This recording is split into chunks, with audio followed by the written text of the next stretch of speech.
Well, you're participating in an NCAA tournament bracket. Yep. All right, Janice, you go ahead with that. Okay, I will. So if you are participating in the NCAA Tournament Bracket Challenge, the first round tips off today. So our state has 4 teams in the field: Auburn, Alabama, Troy, and Alabama State, who plays top-seeded Auburn today. But if you don't have a dog in the hunt, so to speak, why do we root for Cinderella teams? Mike? Just go ahead and take it, Janice. You want to talk into my mic? So anyway, now we have Dr. Josh Klapow from UAB. He's a psychologist. And we have Tony Kurre here. And now that I have a microphone. Morning. And they are. Alabama State could be a little thing because Auburn's lost 3 of the last 4. They've had that #1 overall seed. A lot of people thought that maybe Duke should have gotten that #1 seed overall. I'm one of those people. But Auburn's not playing really particularly well, so Alabama State may have a shot. We have not had a 16/1 ever until recently, and it's happened 2 times. So now we no longer can just put that 1 into the next. You see what's happening? This is it. I mean, obviously, if you're an Auburn fan, you want UCLA and Xavier for the Sweet We go 16 play this year. We're on the same side, so maybe we'll be beating each other up. It's right. If if you're an Auburn fan, of course you want them to win.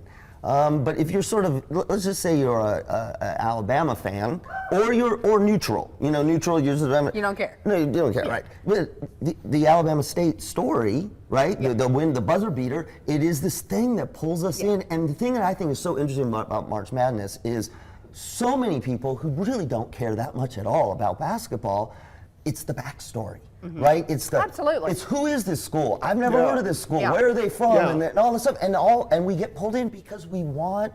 It's almost like it's Cinderella. It's like a fantasy come true. Well, yes, and it's not even just the underdog. It's the what's going to happen to the magical trip that this team might take. That's why people are rooting for Grand Canyon, for crying out loud. Yes. But I am in the minority now. So like when NC State made their run way back when, and they beat 5 Slamma Jamma Houston, who was highly favored, I was rooting for Houston. So, I mean, I guess it depends. And I didn't care. I didn't go to NC State. Let me ask you this. Or Houston. Let me ask you this. You got teams that you pull for, right? And maybe they're highly favored. I don't know if this happens to y'all, but this happens to me. Even the teams, UCLA, I want them to win.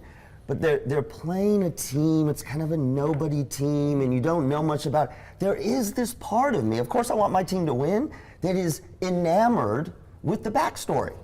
And that is, we need Cinderella stories because we need hope. I think we need Cinderella stories too, mainly in college basketball, because in college football we don't. And it's not pointing in that direction. The bigger are just going to get bigger and bigger. And we know with autonomy in college football, the little guy's never going to get a shot. The group of 5 only gets 1 team in. That's if Notre Dame doesn't make it in. This gives us a chance at 317 teams where our small teams can actually get in. Next year we'll expand from 8 to 10 teams. And I'm being told by a very reputable person that in 2 years we're going to double the field. So we may have 128 teams instead of 64. I think in life in general, though, we root for the underdog. We root for people, though. We want to see them exceed expectations. Well, and what's interesting is we root for the underdog, but in this case, it's a one-shot deal. So it's the underdog that obviously have to overcome all these obstacles and blah, blah, blah, and they don't have the money yet.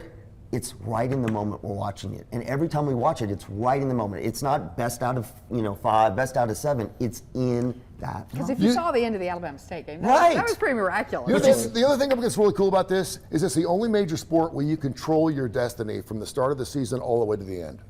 You can go 0-32 and win a national championship.